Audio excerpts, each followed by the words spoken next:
विद्यार्थियों, talk show में मैं बहुत दिन के बाद आपसे मुलाकात कर रहा हूँ। चयनित तो विद्यार्थी होते ही हैं, सफलता मिलती ही है, पर मैं आपको उन्हीं लोगों से मिलाना चाहता हूँ जो बिल्कुल कुछ जीवन के ऐसे दौर से गुजरे रहते हैं, जिनको सुन करके आपको प्रेरणा मिले, आप अपने तनाव के क्षणों में इनके संघर्ष को देखें तो आपको एक जूझने का भाव पैदा हो। तो आज हम अपनी चर्चा की शुरुआत जीवन के उतार चढ़ाव शीर्षक से कर रहे हैं और हमारे साथ हैं विकास राजपूत, जिन्होंने माइनिंग इंस्पेक्टर की परीक्षा में प्रदेश में चौथा स्थान प्राप्त किया है। तो पहले तो हम इनको बहुत बहुत बधाई देते हैं इस सफलता के लिए।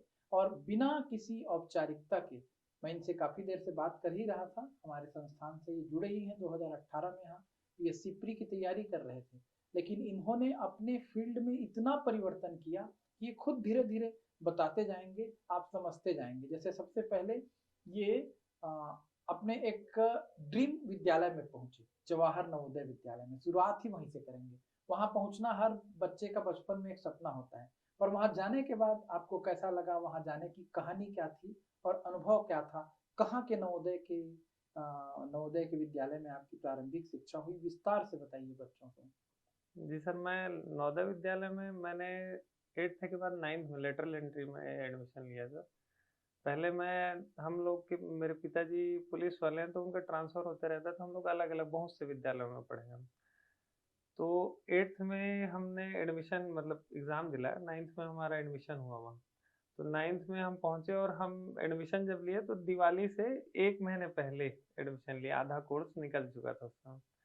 और नवोदय में गए हैं तो जैसे सभी की एक धारणा रहती है सर कि ये पढ़ने में अच्छा है बच्चा, और हम थे भी अच्छे।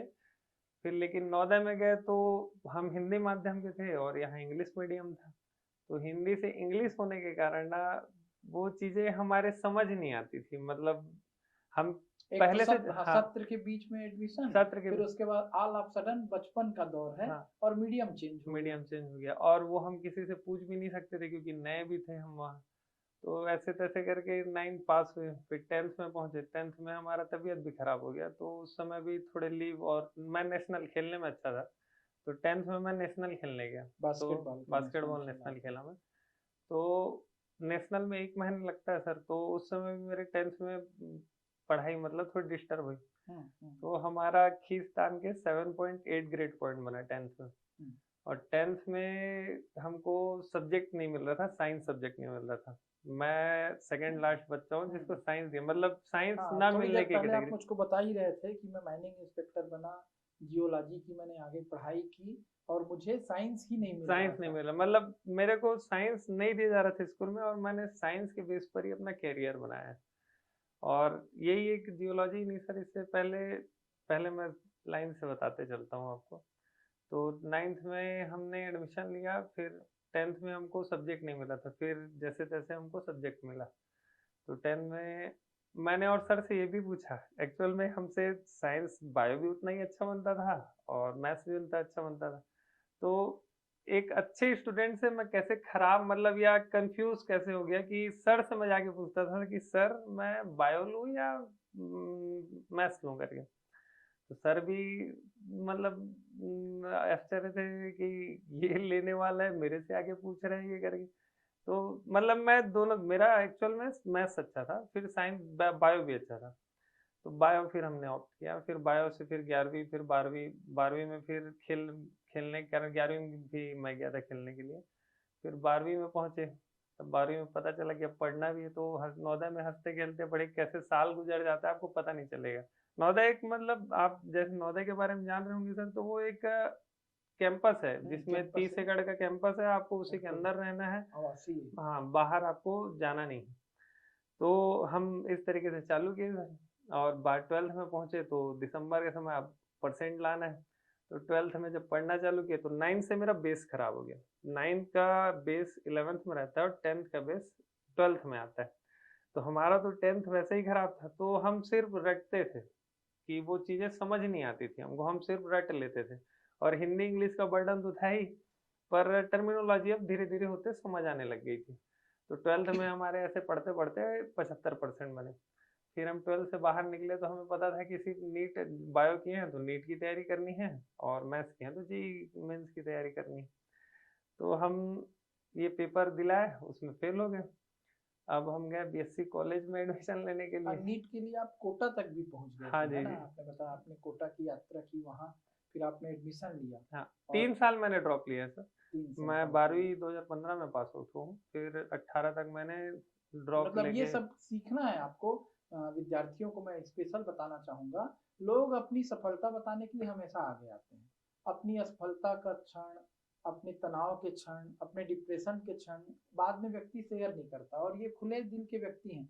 जब मैं इनका मॉक इंटरव्यू ले रहा था माइनिंग माइनिंग इंस्पेक्टर के लिए, तो 15 से 20 मिनट का हमारा बहुत दिनों के जी, बाद मुलाकात हुआ था। उतनी देर में मैंने इनको कहा था कि आपका चयन हो रहा है, और मैंने मोबाइल में इनके नाम को माइनिंग इंस्पेक्टर लिख करके सेव कर लिया था। जी, और फिर मुझसे पूछे ऐसा क्या है, मैं बोला नहीं, मैं तुम्हारे साथ एक टॉक शो बनाऊंगा, तुम में बहुत सी बातें हैं जो अभी मैं नहीं कर पा रहा हूँ क्योंकि मुझको क्लास में जाना है।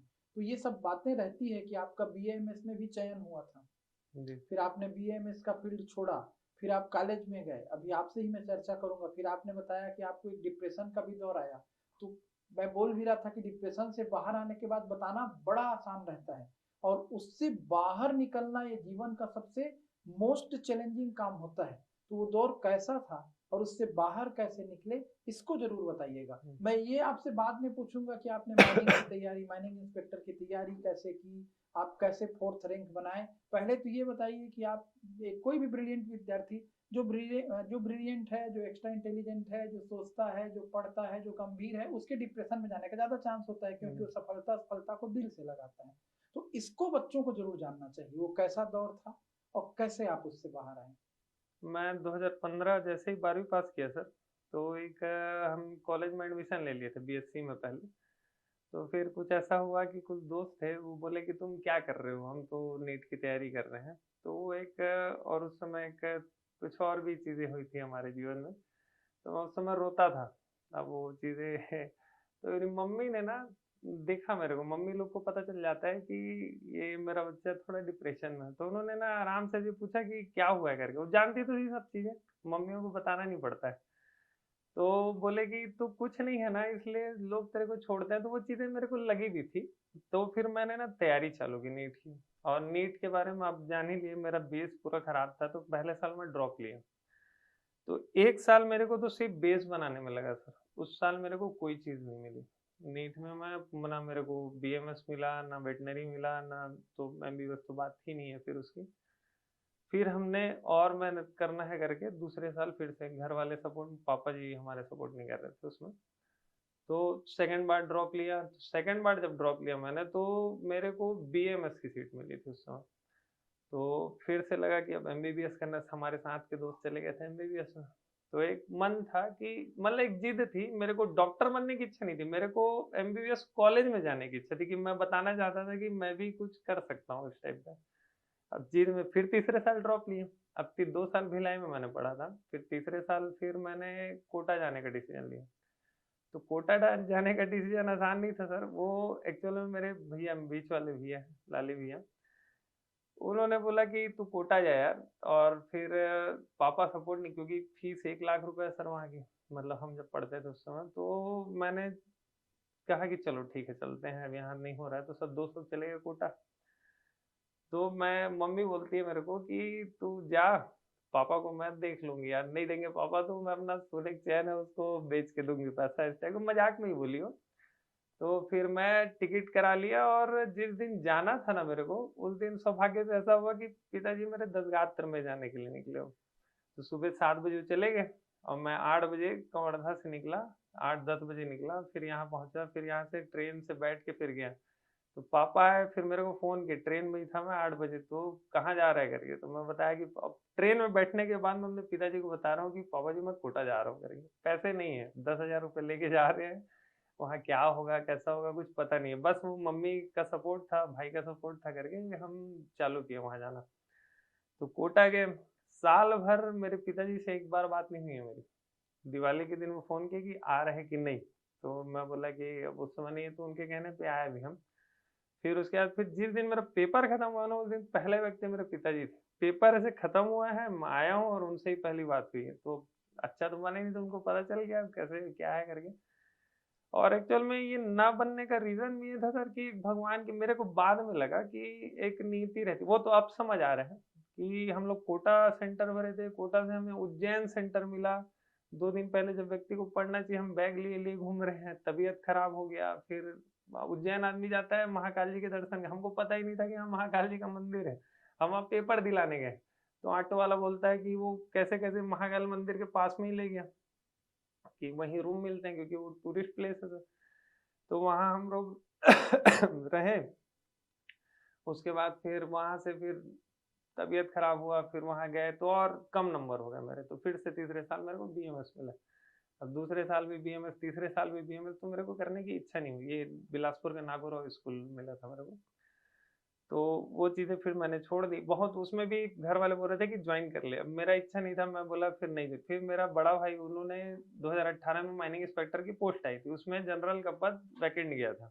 वो पेपर बहुत टफ था, तो मेरे भाई ने देखा था वो, तो वो उन्होंने लड़के मेरे से जियोलॉजी करवाया। तो जियोलॉजी में मैंने एडमिशन लिया। दुर्ग से मैंने कॉलेज किया, रहता बिलासपुर में था। दुर्ग से मैंने प्राइवेट में फॉर्म भरा। अब वहाँ से करते-करते और किस्मत से देशमुख सर हैं एक हमारे दुर्ग कॉलेज के। सॉरी। देशमुख सर, उनसे बातचीत हुई मेरी, तो वो समझ गए कि उनको लगा कि ये पढ़ने वाला है। तो वो पहली बार ऐसा हुआ, मेरे पास तो जियोलॉजी के बारे में हम जानते नहीं थे। तो जियोलॉजी में सर ने 2 किताब हमें लाके अपने पैसे से 2 किताब मेरे को लेके दी कि इसको तुम पढ़ना। मैं सर को उस दिन भी पहली बार बोला था कि जियोलॉजी मेरे को पढ़ना नहीं है सर, मैं तो सिर्फ कॉलेज पास आउट होने के लिए आया हूँ और जियोलॉजी मेरे को पढ़ना नहीं है। और उसी जियोलॉजी में मैं आज माइनिंग इंस्पेक्टर तैयारी करके बना हूँ। ऐसे ही सिंपल कॉलेज पास, फिर कोरोना आ गया, घर से लिख के पास हुए, फिर हम फिर यहाँ तैयारी करते थे, फिर एसीएफ रेंजर तैयारी चालू की। एसीएफ रेंजर बहुत शिद्दत से पढ़ा था, बहुत ही ज़्यादा शिद्दत से। अब उसमें 5 नंबर कम हो गए मेरे और डिप्रेशन की, अब क्या करें? तो उस समय एक डिप्रेशन का, एक मैं किसी सबसे, ना मैं सोशल मीडिया में था, ना कुछ में था, सारी चीज़ें हटा दिया। किसी से बात करने की इच्छा नहीं होती थी, किसी से मिलने की इच्छा नहीं होती थी।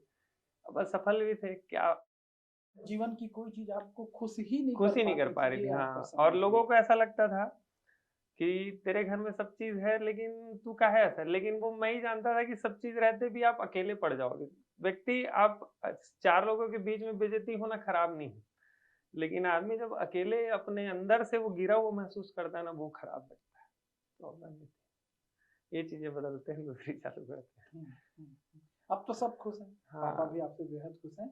आप पढ़ते नहीं हो करके थोड़ा नाराज़ रहते रहे होंगे और कुछ पढ़ता नहीं। था एक्चुअल हाँ, में, व्यक्ति सर रिज़ल्ट देखता है। हाँ, रिज़ल्ट मैं होता है ऐसा और ऐसी चीज़ों से जूझ करके मेरे व्यक्ति को मैं आगे एक्चुअल बढ़ना में रहता मेरे है। भगवान की कृपा से मेरे को घर में लोग अच्छे मिले। अच्छा मतलब चलिए, मेरे नए प्रतिभागियों को आप क्या संदेश दें? घर में आपको लोग अच्छे मिले, बता सकते हाँ, हैं आप घर के लोगों के बारे में? फिर आपका सपोर्टिव संदेश। मतलब मिले हाँ, मेरे को। जैसे मैं 2022 की वैकेंसी है माइनिंग इंस्पेक्टर, ये हाँ, 2025 में हुआ। हुँ, तो सब ये पूछते थे कि आएगा कि नहीं आएगा? मेरे हुँ, को भी बीच में लगने लगा हुँ, था। हुँ, तो मेरे भैया हैं, तो वो हाल ही में वो बोलते हैं कि तू दूसरा एग्ज़ाम का तैयारी कर लेगा, हुँ, फिर क्या करेगा बोले।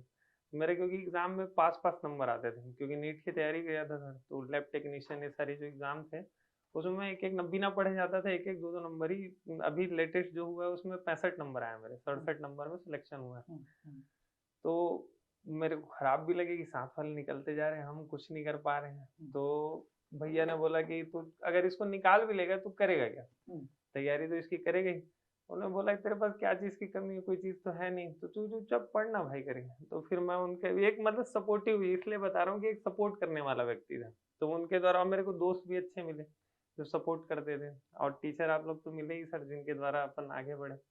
तो इस तरीके से चलते गए और फिर माइनिंग इंस्पेक्टर का सिलेक्शन हुआ हमारा। 4th रैंक तक पहुँचे आप, तो आपकी इस सफलता की रणनीति क्या थी? ये तो आपका तनाव रहा। कैसे पढ़ते थे? क्या पढ़ते थे? कैसे तैयारी किए? इसको थोड़ा बताएँ कि एक नया विद्यार्थी है ना, जिसको कोई भी पेपर देना है, प्रतियोगी परीक्षा, और उसमें सफल होना है, तो किन बातों का वो ध्यान रखे? क्या गलतियाँ ना करें? ये सब आप बता सकते हैं। जैसे हम बिलासपुर आते हैं सर, तो पहले मैं भी पूछता था, जैसे बड़े भैया लोग से, भैया आप लोग क्या-क्या पढ़ते हो, क्या-क्या पढ़ते हो? इसमें बहुत समय खर्च होता है सर, आप चुपचाप से किसी पास जाइए, एक कोई भी आपको जो भी आपको इच्छा लगता है, एक अच्छा स्टैंडर्ड बुक उठाइए उसमें प्रॉपर आप चीजें लिख लो, एक बार पूरा एक बार कंप्लीट करो। अब तो इंटरनेट का भी माध्यम है, आप क्लास देख के आए, वही टॉपिक आप यूट्यूब में देख लीजिए। तो इस तरीके से आप पहले एक बार कंप्लीट कर लो। हम बहुत भटके हैं कि क्या करें। अब मेरा फील्ड आप देख ही रहे हैं किस तरीके से चेंज हुआ, तो मैं बदल-बदल के कैसे पहुँचा। लेकिन मेरी एक चीज़ ये है सर, 2018 में मेरे भाई ने जो किताब दी थी ना छत्तीसगढ़ की, वो किताब मैं आज भी रखा हूँ। उसी किताब से ही मैंने उसी में अपडेट करके, मेरे को नया किताब पढ़ना अच्छा नहीं लगता। मैं नया किताब लूँगा, पुरानी किताब के साथ आप अपडेशन करते हाँ, जाइए, ये भी उसमें एक मतलब तरीका है। अपडेट करते जाइए, तो वो चीज़ें आपको याद हो जाएँगी कि इस पन्ने में मैंने यहाँ लिखा है, इस पन्ने में मैंने यहाँ लिखा है करके। हुँ, और पुराना ज्ञान भी काम आता है, अपने पढ़ते चले। मेरा 10 साल का एक ड्यूरेशन रहा है तैयारी का। तो हुँ, पुराना हमें लगता था कि क्या करेंगे, होगा कि नहीं होगा, तो वो चीज़ें ना आपको कहीं-कहीं क्लिक करते जाएँगी। तो आप कहीं इधर-उधर ना भटकिए, ये भी कर लूँ, वो भी कर लूँ, ये भी क एक चीज़ को टारगेट कीजिए। अब मैं आपके आगे एग्ज़ाम्पल बैठा ही हूँ सर, इतना असफलता के बाद एक सफल पाया हूँ, इसलिए कि 2022 से मैंने 25 तक सिर्फ़ इसी की तैयारी की। और बीच में ऐसे बहुत सारे एग्ज़ाम भी थे जिसमें मेरा हो जाता अगर मैं पढ़ता तो, लेकिन उसे नहीं चाहिए था, उसे छोड़ के एक डेयरिंग भी होना चाहिए कि ये चीज़ आपने छोड़ के हाँ। हाँ, माइनिंग इंस्पेक्टर को ही अपना लक्ष्य बनाया। तो बहुत सी चीज़ें एक मतलब रिस्क भी फैकल्टी थी कि मैं इसमें नहीं होता तो क्या कर, तो मैं और पढ़ता था। तो एक चीज़ जब आप टारगेट कर लोगे ना तो उसमें फिर आप जूझ जाइए और ज़्यादा भटकाव नहीं चाहिए, लिमिटेड चीज़ें पढ़िए। मैं जैसे नए क्वेश्चनों के ऊपर ज़्यादा भटकता था, लेकिन सिलेक्शन कभी कठिन क्वेश्चन नहीं दिलाता था। मैं सिम विद्यार्थियों को समझाता हूँ। आज ही एक विद्यार्थी ने मुझको व्हाट्सएप करके क्वेश्चन भेजा, जिसमें उन्होंने खारवेल वाला प्रश्न किया था। मतलब ये था कि उदयगिरी और खांडगिरी गुफाओं के संदर्भ में कौन सा कथन सही है? इनमें प्राकृतिक और कृत्रिम दोनों तरह की गुफाएं हैं। उदयगिरी में 18, खांडगिरी में 15 गुफाएं हैं। खांडगिरी गुफाएं हाथी गुम्फा शिलालेख के लिए प्रसिद्ध है। अब 3 कथन में से सही गलत बताना है।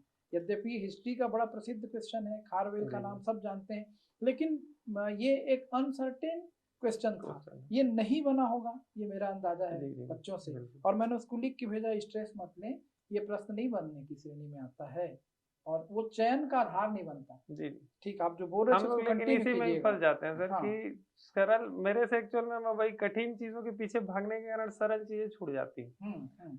और एक्चुअल में लोग ये सब भी करते हैं। मैंने तैयारी से पहले एक टॉपिक पढ़े, उसके बाद उससे रिलेटेड जो भी एग्ज़ाम में क्वेश्चन आए, हाँ, वो बना मैं लीजिए। हर बार क्लास में बोलता हूँ, आपको याद होगा तो। आपने जैसे जैन धर्म पढ़ा, तो जैन धर्म के ऑब्जेक्टिव बनाइए, वो ऑब्जेक्टिव बनाइए जो एग्ज़ाम परीक्षाओं में में आए। आए हैं। और इसके लिए घटना चक्र आदि का मैं उदाहरण देता हूँ, जो सही अनसॉल्व पेपर जी, जी, रहता है। जी। या हिंदी में अपने मैं पिकासो पब्लिकेशन के बुक को बोलता हूँ कि भाई व्यापम और पीएससी के पूरे प्रश्नों को वहाँ पर हमने हिंदी का कलेक्ट करके रख दिया जी। है। एक्स्ट्रा ऑर्डिनरी आपको परेशान करने के उद्देश्य से जो बनाया जाता है जी, प्रश्न, जी, वो आजकल वही आपको चल रहा है हाँ, वो सर जी। आपको भटकाता है। आपको विद्वता दिखाने के लिए हमें तैयार नहीं करना है, हमें आपको तैयार करना है, आपको एग्जाम क्लियर जी, जी, कराने जी। के लिए। मैं अपने को विद्वान साबित करूं, यदि ये मेरा उद्देश्य हो गया तो आप भटक जाएंगे। आपका मैं सफलता में सहायक कैसे बनूं, आपको सफल कैसे बनाऊं, यदि मैं ये मेरा उद्देश्य रहा तो आप पास होंगे।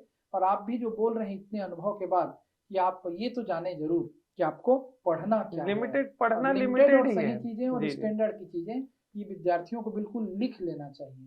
तनाव में घबराना नहीं है, लिमिटेड और सही चीजों का जी, जी। चयन करना है। एकदम कठिन प्रश्न जो दिखते हैं, खोजी प्रश्न, वो चयन का आधार बनते नहीं। आप एक सेक्शन को पढ़ोगे, अगले साल खोजी प्रश्न किसी जी, दूसरे सेक्शन से बाउंसर की तरह गिरेगा जी। और विद्यार्थी से तनाव के रूप में लेता है, इधर उधर भागता है, व्यग्र होता है। जी। आप उस बेचैनी से बाहर रहे। मैं नीट में सेलेक्ट ही इसलिए नहीं हुआ सर कि मैंने कोटा गया था। हम्म, एक्चुअल में मैं एक एग्ज़ाम्पल के द्वारा आपको समझाता हूँ।